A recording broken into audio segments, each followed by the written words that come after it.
Loom नहीं चल रहा है, लाइन नहीं है, नहीं चल रहा है तो कैसे साड़ी बनाएंगे। 80 रुपया मिलता है, कभी 1 साड़ी, कभी 2 साड़ी, कभी 1.5 साड़ी। कैसे चलाएं खर्चा 5 लोग को लेके। 4 बेटी है, काम है, हम भी जाते हैं नकाब ओढ़ के। अब क्या करें, नहीं जाएंगे तो कैसे खाएंगे, चूल्हा कैसे जलेगा। कभी चीनी नहीं तो कभी आटा नहीं तो कभी चावल नहीं तो कभी कुछ नहीं।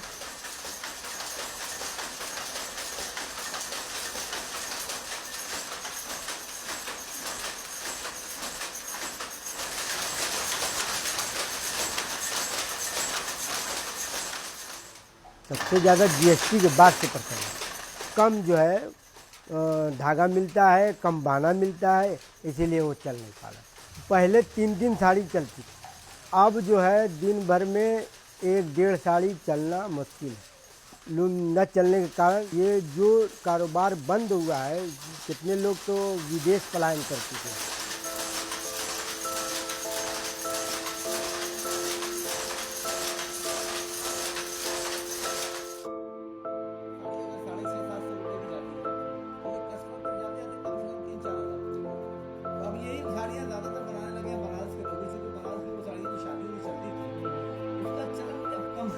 यहाँ खुद मऊ में सैकड़ों की तादाद में लोग लूम चलाना छोड़ करके सब्जी बेचने लगे हैं, तो कोई ऑटो रिक्शा चलाने लगा है, कोई कहीं मजदूरी करने लगा है।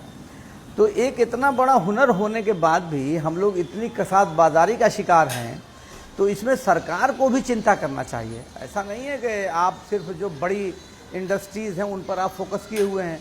आज जैसे हम लोग जो पावर लूम चलाते हैं तो वो 1 मिनट में उसकी स्पीड जो है आरपीएम, मैं समझता हूँ कि 60 या 65 आरपीएम की स्पीड में चलता है। जो आधुनिक पावर लूम है इन सबों की रफ्तार 700-600 के आसपास होती है और वो ऑटोमेटिक फुल्ली होता है, तो एक आदमी 4 लूम चला सकता है। और हमारे वहाँ का जो लूम है 4 लोग लगते हैं तो एक लूम चलता है।